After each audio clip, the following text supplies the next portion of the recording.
the calm before the storm. I've always been an early riser, but these days I wake up even before the sun cracks over the tidy lines of our subdivision.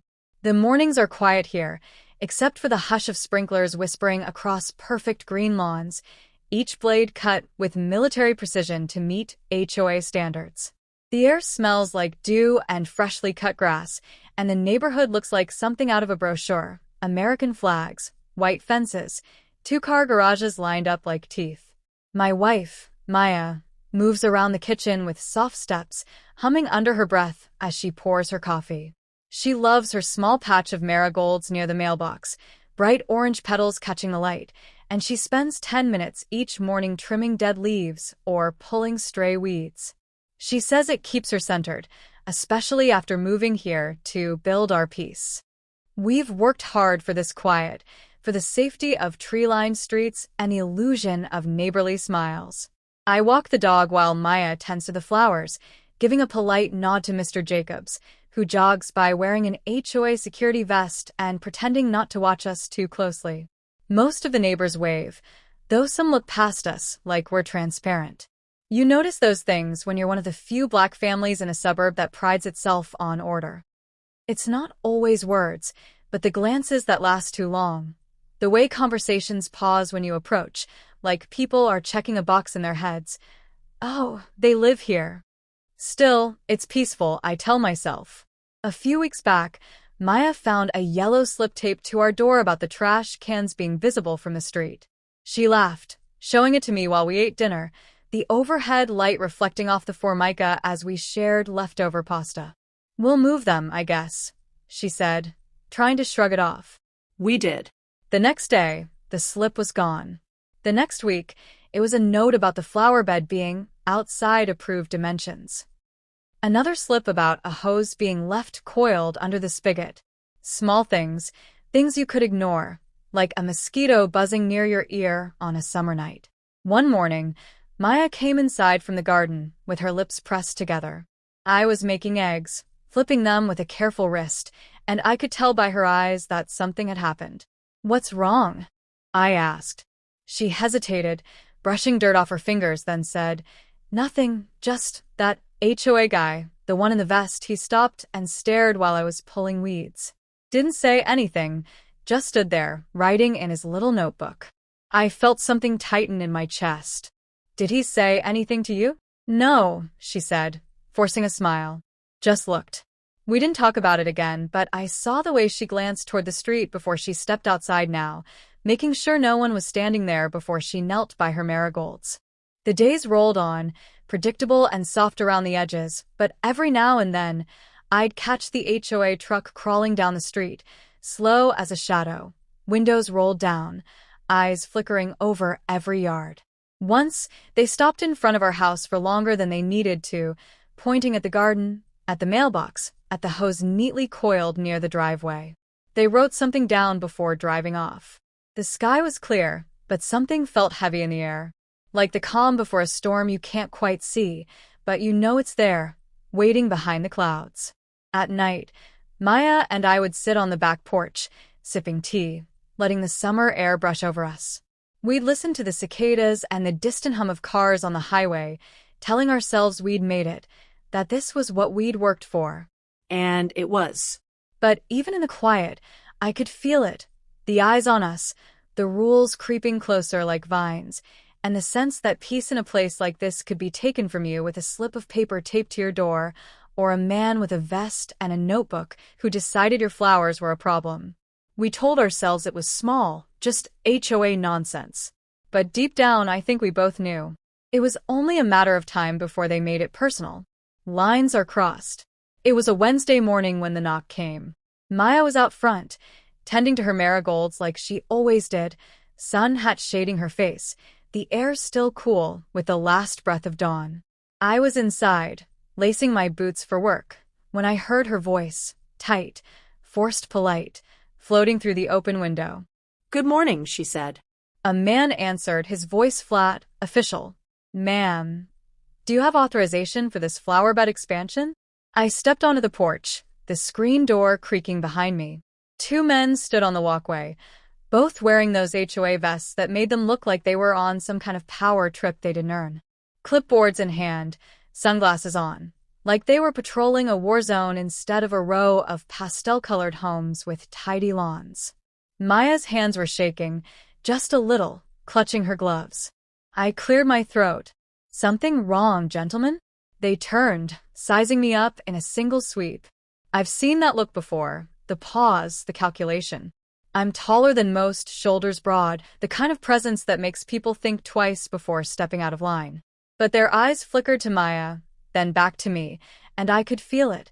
The unspoken tension that comes when people believe a neighborhood's rules don't apply the same way to you. "We're just here about an HOA violation," the taller one said, flipping a page on his clipboard. "Your flower bed is about 6 inches over the approved limit for distance from the mailbox." 6 inches, I repeated, letting the words hang in the morning air. "Yes, sir," he said, a hint of a smirk on his lips. "We'll need it adjusted immediately. Otherwise, we'll have to issue a fine and escalate enforcement procedures." I felt Maya's hand slip into mine, a quiet reminder not to let the moment boil over. "Noted," I said, staring him down until he shifted on his feet. They left without another word, but the quiet they left behind was heavy. Maya let out a breath she'd been holding, her shoulders slumping. "It's just 6 inches, she whispered. I looked at the flower bed. 6 inches. The marigolds didn't know they were trespassing.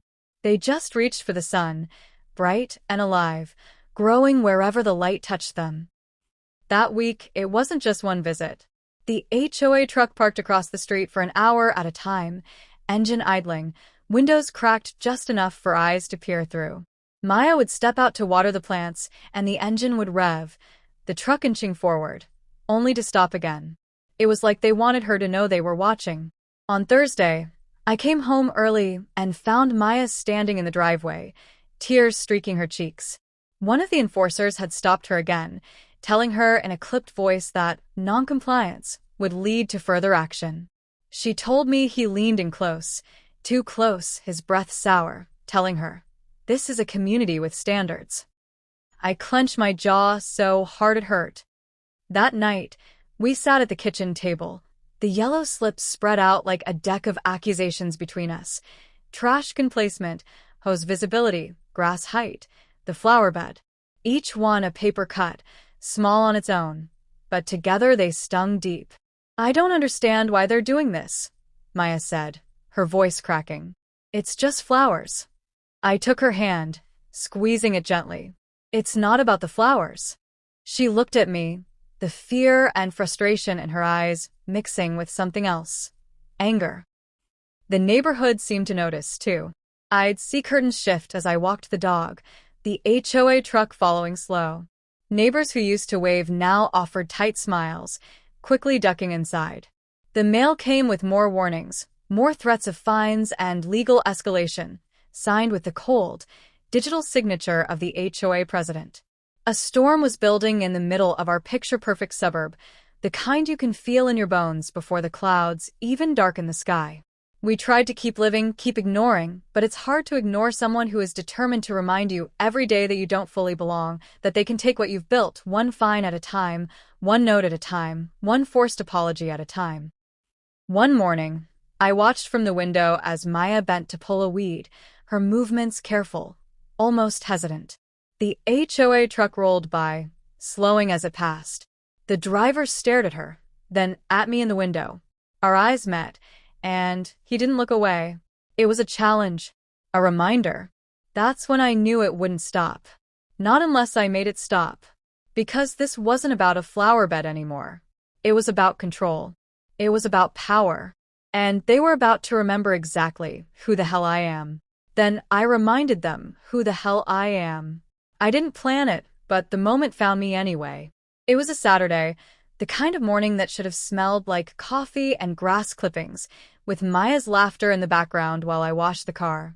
But instead, the air was heavy, weighed down by the sight of that HOA truck parked across the street again, idling while the driver pretended to check his clipboard.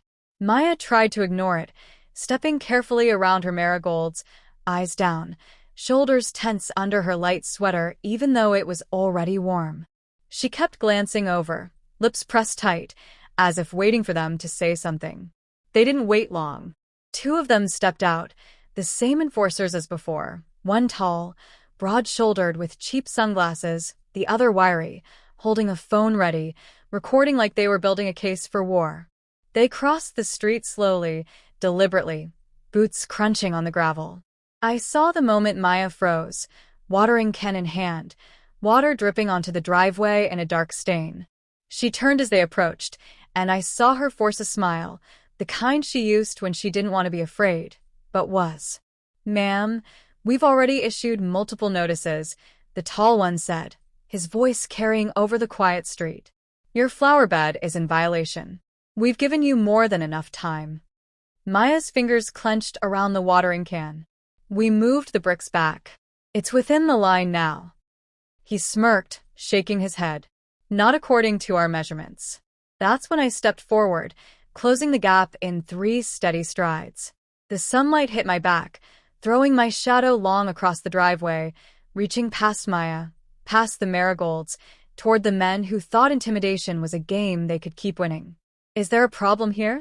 I asked, my voice calm, each word measured. They turned to face me, sunglasses reflecting back my own face, the reflection of Maya's worried eyes behind me. The wiry one raised his phone a little higher, still recording. "Sir, we're speaking with your wife about her repeated noncompliance," the tall one said, his tone shifting, just slightly. I let out a breath, slow, controlled. "You're done speaking to my wife. If you have something to say, you say it to me." He opened his mouth, closed it, then tried to find the same confident smirk he'd given Maya, but it faltered when I didn't look away. "Sir, the HOA's rules. We enforce them equally." "Equally?" I repeated, raising an eyebrow. "Is that why I've been documenting your truck parked outside our house for hours while you drive right past other properties with the same so-called violations?" He shifted his weight, but I kept going. "Is that why you approach my wife while she's alone, recording her, intimidating her over 6 inches of flowers? Is that why you're here again, despite us fixing everything you cited?" The wiry one stopped recording, looking at his partner. I saw it there. The fear, the realization that the man standing in front of them wasn't going to shrink under their clipboard threats. I took out my phone, tapping to open a folder labeled HOA Harassment. Photos, videos, timestamps, copies of every notice, images of other homes with the same issues, untouched and unbothered. "You see," I continued, "I'm not just some guy you can bully into submission.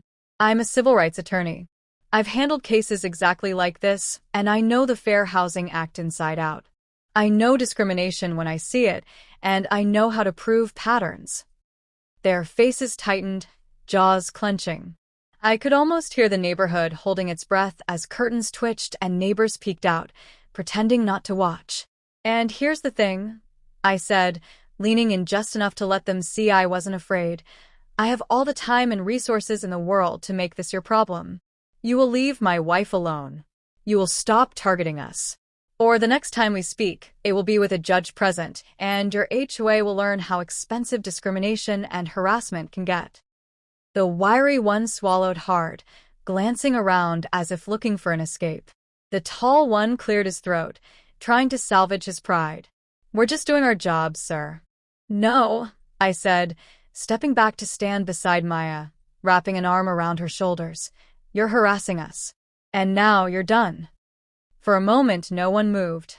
Then, without another word, they turned, walked back to their truck, and drove off, the rumble of the engine fading down the street. Maya let out a breath she'd been holding, leaning into me, tears glistening in her eyes, not from fear this time, but from relief. I looked out at the street, the marigolds swaying gently in the breeze, bright and unbothered. They had forgotten who I was, and I had just reminded them. Peace earned.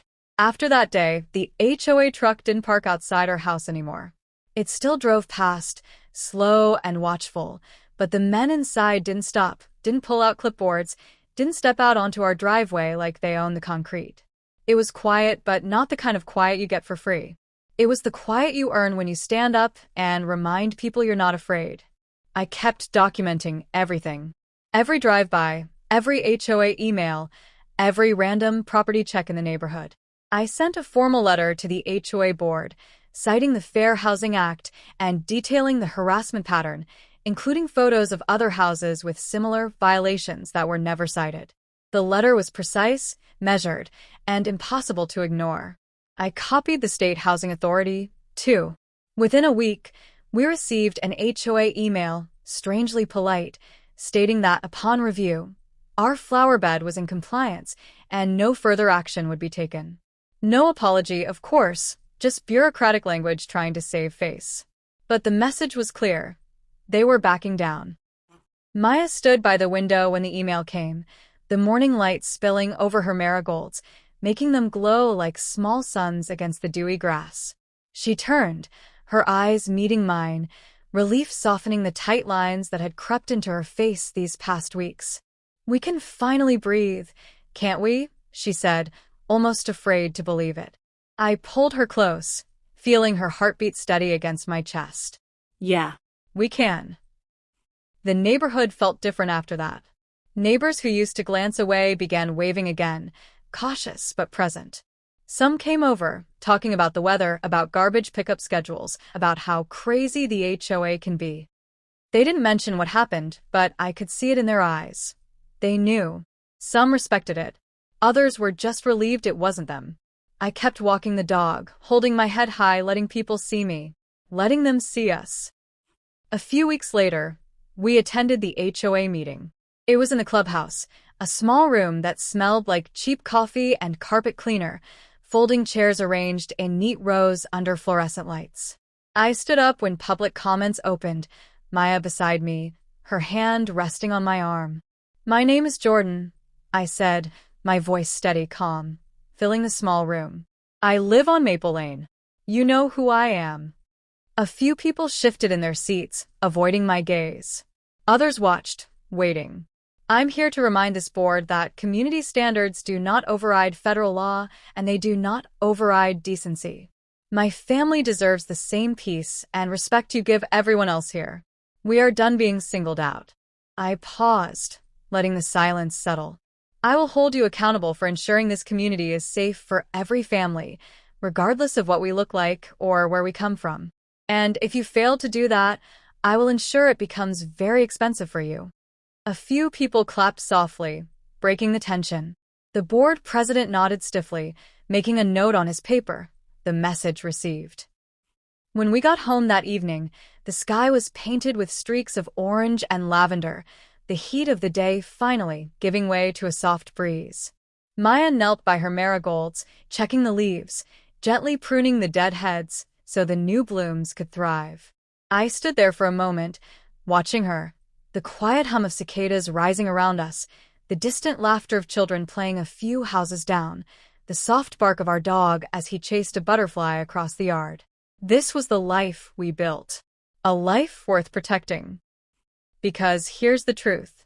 People think moving to a nice neighborhood means you buy peace with your mortgage. They think the grass, the fences, the quiet streets will shield you from the realities you've always known. But peace isn't given. It's claimed. And when people try to take it from you, piece by piece, through slips of paper, cold stares, and intimidation masked as rules, you have to remind them who you are. You stand up. You speak. You document. You fight back with truth and law and the quiet, unshakable belief that you deserve to be here just as much as anyone else. And when you do, the flowers bloom brighter. The air feels lighter. The quiet returns, but this time, it's yours. And it's not because they gave it to you. It's because you made sure they could never take it away again.